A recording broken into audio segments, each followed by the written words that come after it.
There are 196 countries in the world today, and virtually none of them have purple on their national flag. Throughout history, purple was never used to represent a kingdom, civilization, or empire. So what's wrong with purple? It's such a popular color today. Why would no country use it in their flag? The answer is really quite simple. Purple was just far too expensive. No countries have purple on their flag because up until the 1800s, purple was worth more than its weight in gold. The color purple has been associated with royalty, power, and wealth for centuries. In fact, Queen Elizabeth I forbade anyone except close members of the royal family to wear it. Purple's elite status stems from the rarity and cost of the dye originally used to produce it.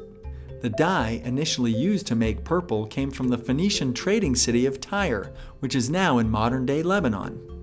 Fabric traders obtained the dye from a small sea snail that was only found in the Tyre region of the Mediterranean.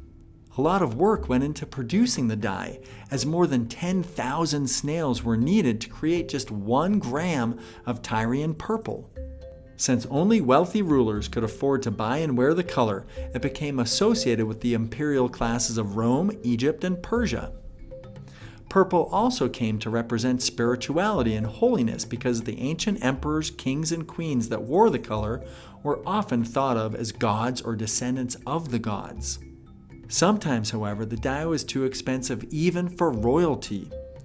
3rd century Roman Emperor Aurelian famously wouldn't allow his wife to buy a shawl made from Tyrian purple silk because it literally cost 3 times its weight in gold.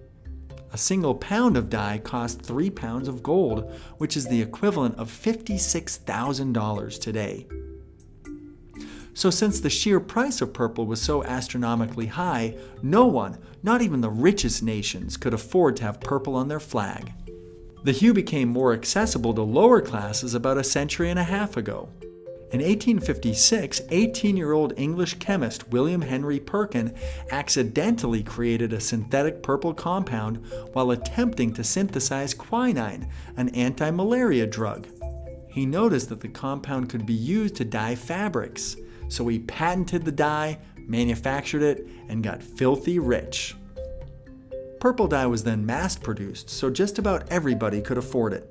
The elite stopped valuing purple and the status symbol faded away, but the country flags remain the same. Since 1900, a handful of new national flags have been designed, and a few of them have opted to use purple in their flag, so don't be making any bets just yet. Hopefully you found this interesting. Some